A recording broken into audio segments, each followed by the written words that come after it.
have a chat to them. They love talking about it. They love getting involved in it as we now go to Shane Travers and Hannah Berry. Take special interest in the boats that are for sale, eh? These guys have been very impressive all day out on the water. They won't muck around here, folks. You've seen them out here a couple of times already. Down through the centre of the track. Just being ever so cautious. Big bit of wash there to the bank. Through the start-finish line.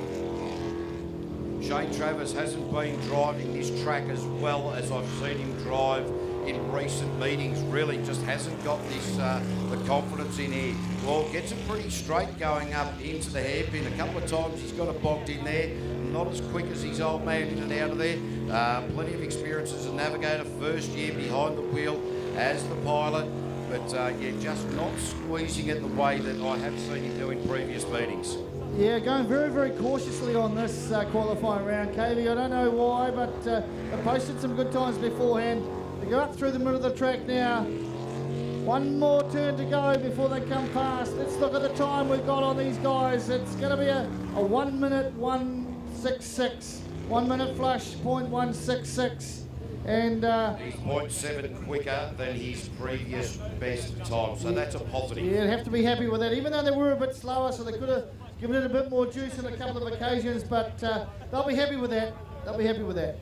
Well, the old man is some 8 seconds quicker than the son, so there's bragging rights. Yeah, he won't be happy with that, so no. He'll be after the old man. You never want the old bull to beat the young bull, right? No, that's right. It's the old theory. We'll actually leave that theory alone as we go. Greg Reardon, the motorcycle mechanic from Inglewood. Dawn Erb, the checkout operator. The machine is Adrenaline. The Stinger Hull. Well, a little bit of a back off up to there, but geez, Greg comes through this part of the course very, very quickly in the early part of the rotation. Sometimes we see him fall off towards the end of it. What will it be this time? It's going to be a game of wait and see, a little bit sort of knifing through that part of the track. Now in through the split. That's a pretty good split there for Greg with a 23.553 into the Mouthfresh hairpin. Yeah, nice and easy through the hairpin, KV. As they go down the back straight now, they have got this boat humming today. It's looking good.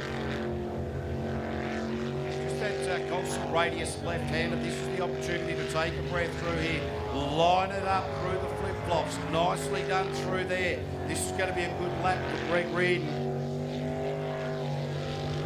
Comes across the line now. Oh, cracker, 56.164. That is 3 seconds quicker than his previous best time. And a little bit of thump onto the accelerator there just shows that he knows that was a good time. Yeah, he sure does. And they'll be happy with that one, taking that into the lunch break, KV.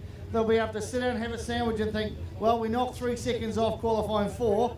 Let's see if we can knock another 3 off qualifying 5 and really put the pedal to the metal for the top 9. Well, interesting what we see traditionally after the lunch break. People eat a lot, that slows down their sugar levels, and they just don't concentrate quite as well in the next round after lunch. But Ray Ferguson will be up next. Nicky Ferguson, Westview Aluminium, the pair from Upper Hutt. And I had a chat to Ray very briefly before. I said, mate, you're pretty heavy on that wheel. You're very, very knifey on it. He said, yeah, look, we'll smooth that out a little bit. We'll make a couple of changes to the setup. We'll loosen the back of the boat up a little bit so that it's not quite as knifey. So he's just got to smooth down, slow down on the steering. The new setup that they're putting there, obviously working to great effect. Certainly not as ragged as we've seen him in his earlier qualifying rounds. Coming through the centre of the course now, they've got this boat sitting on the water really nicely as they come in around the rotation. Couple more. Oh, he knifed it in too early. And you know what? He stayed with his foot uppers and got himself out of trouble. There was some quick thinking, quick reflexes. Ray Ferg with a 53.558. He's knocked 6 seconds off his best time. Far out, that could have been a whole lot worse there. He was going left, right, up, down. I'm going to find my way through this. And yeah, mate, took some serious seconds off his time. So a great finish there for the guys. He nearly carved a new path. Have a look at the replay. Wow, just turned in too early. and then just had to keep his foot into it and really hang on to that wheel for the left combination, or right. So very well done, the experience showing there. Yeah, gave it plenty of jandle as he went through that little S bend there and thought, whew, how did we get out of that one? Uncle Tony Reid now out with Andrew Bakey. And I had a chat to Bakey just a little bit ago and said, Bakey, you want to have a chat to your driver and tell him to put his foot into it. Oh, that's a brave line through there. Tony Reid, hopefully seeing this is a 6-lane highway. Oh, that is so close into that island right down the bottom there. That is a brave move. Not sure if Uncle Tony's meaning to get that close to the dirt. Widens it up that time out there.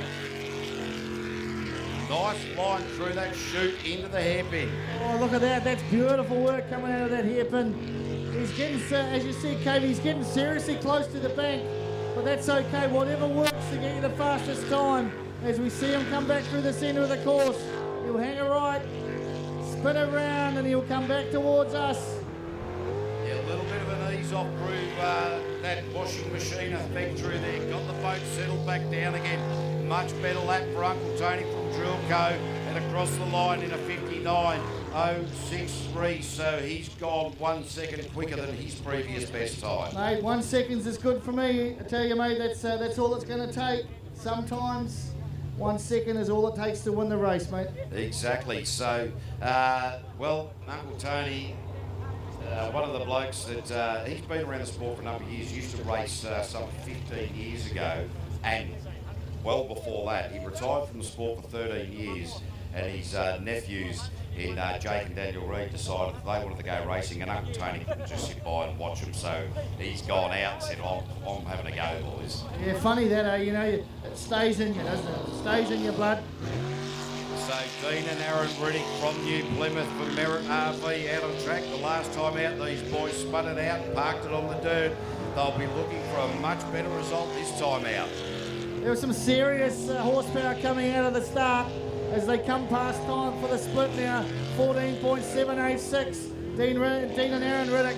They've got a point to prove here, ladies and gentlemen, as they come back for the second split of 23.932. Bouncing their way through the hairpin. Let's see if they can get out of trouble here. Oh, just as easy as you like, through the hairpin. Really nice, considering the setup into that hairpin was less than ideal. But it is Dean Riddick at the helm, Aaron Riddick with the green glove. I tell you, you can nearly see that from China. All bounced round. Hang a left, this is going to be a good time as he comes round. Certainly going to be better than the last time. And a 56.514. So that's a superb run for Dean Riddick. Last time a 56.28. This one a 56.51. So a wee bit slower, but that's okay.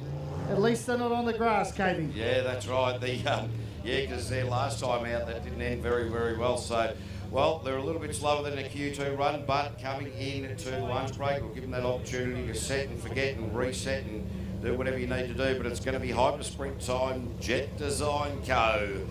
Young Philip Dick, the man from Hamilton, the mechanical engineer, designer and boat builder, designed and built the JDC Hyper Sprint 4000 UC before us. Digby Smith, the amateur systems engine and esports athlete. Not sure what an esports athlete is. A video gamer, perhaps.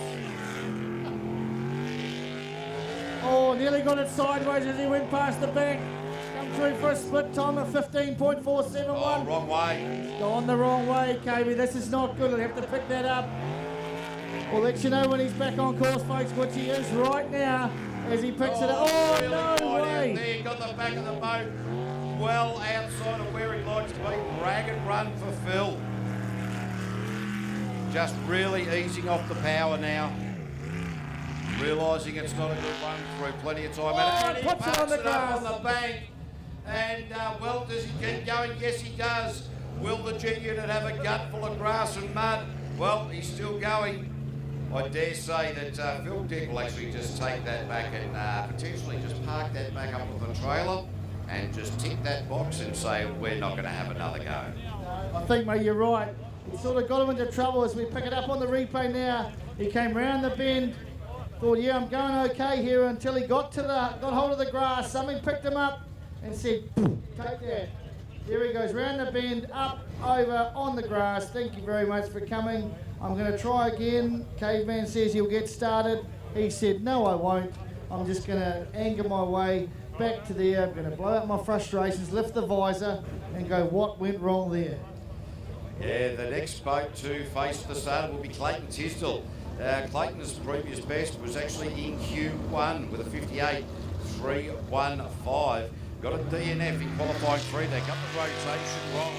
So Clayton and Mandy Tisdall, husband and wife team from Tapanui down there on the South Island. And, well, the boat certainly has the pace, but they just not really nailing this rotation at the moment. They get to this part of the course, they come back through the split time, and that's where it's been falling down for them. They'll need to be concentrating from here. Straight up to the top you need to go. Oh, have a look at that line. Yeah, that was superb. Going into the hairpin with a split time of 21.376. Down the back straight he goes.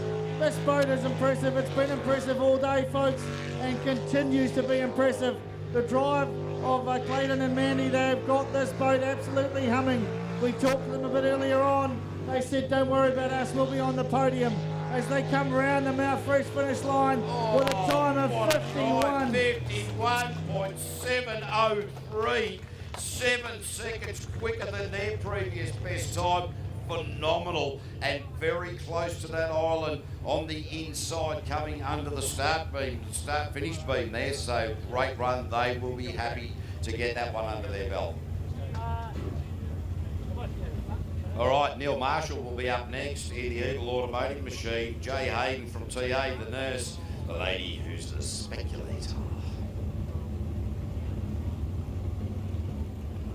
Neil Marshall, the Industrial Coatings Inspector, out on the rigs. Eagle Automotive 410 cubic inch dart. The man who, along with Jamie Christmas, makes Stinger race hulls.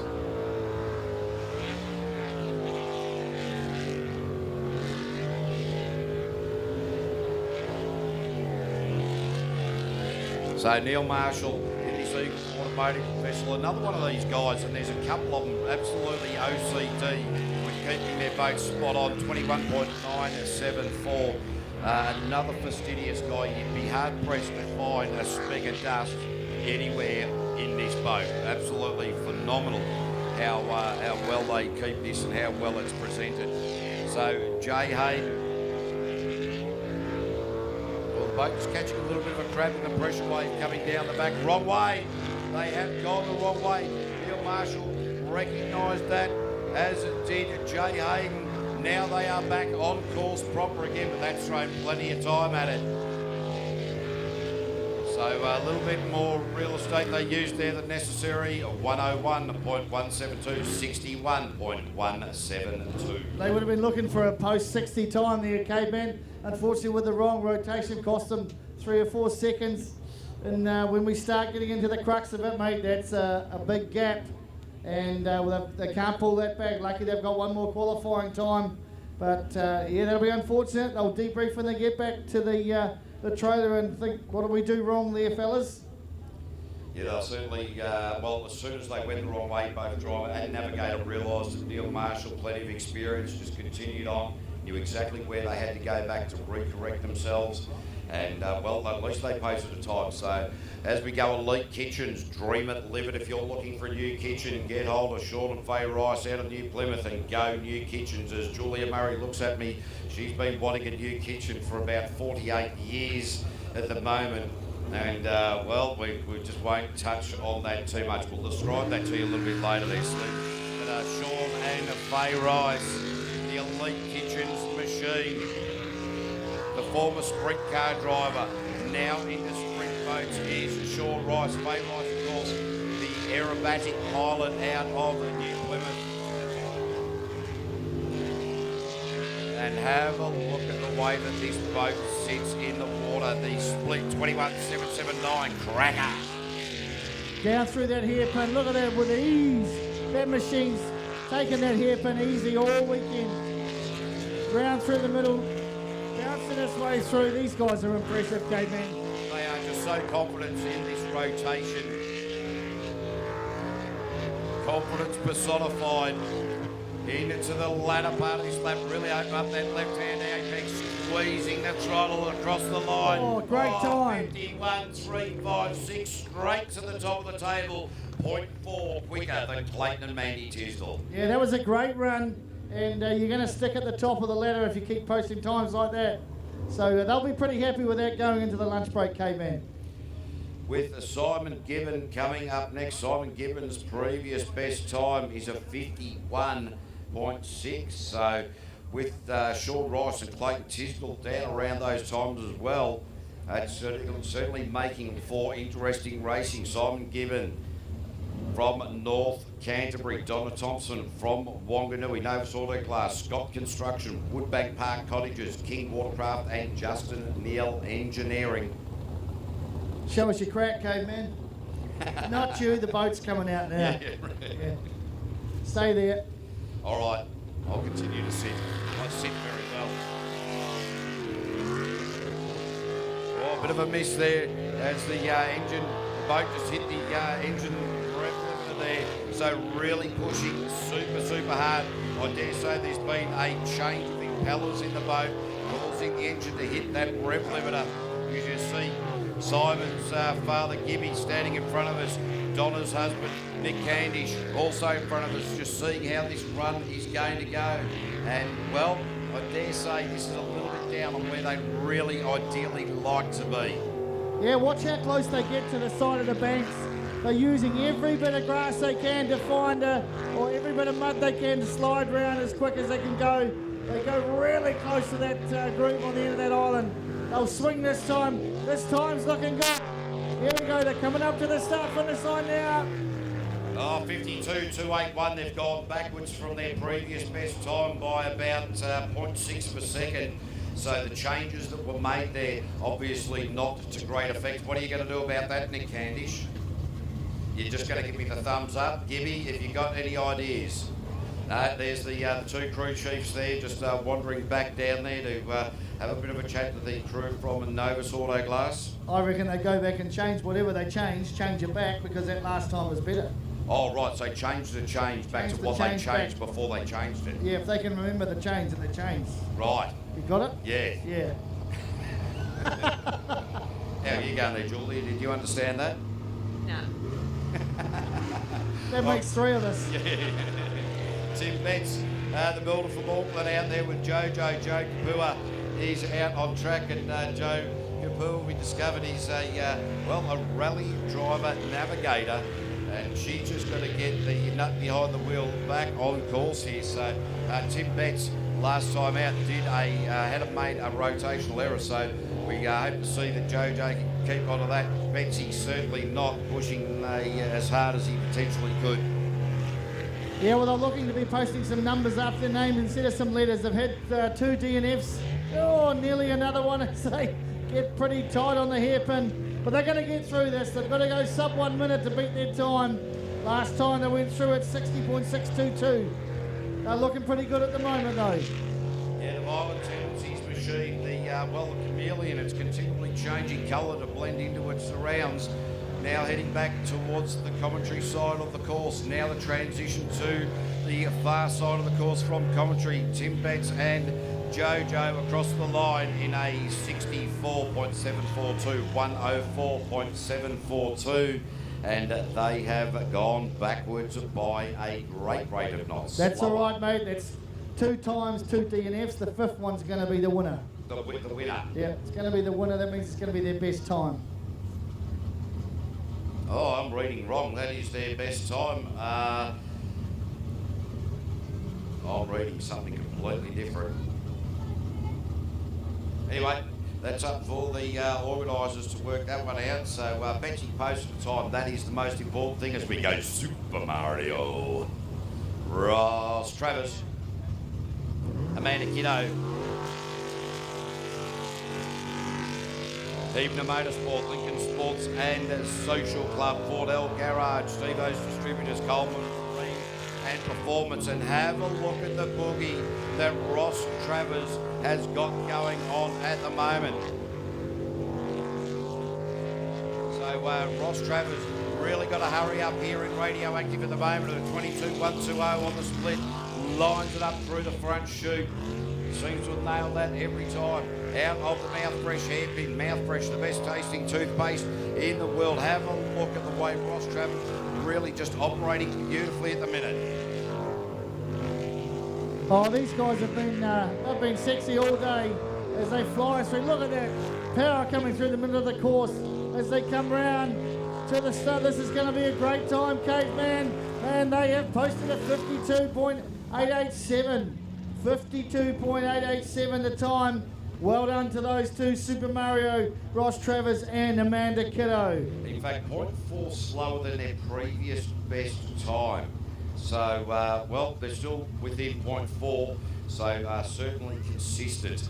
I'm not too sure what changes they can make because they've got an 8.25 inch jet unit. Most, or the 90% of the Group A guys have got 8.5 inch jet units. So, well, that smaller nozzle size, that smaller jet unit size certainly means that they've got to push a lot harder. But we've got now one more boat before the lunch break. Ollie Silverton and Jess World #1, New Zealand #1, PSP Racing, Clearview and Suntough Translucent Roofing Products, Training Systems by Lennox GJ Gardner Homes.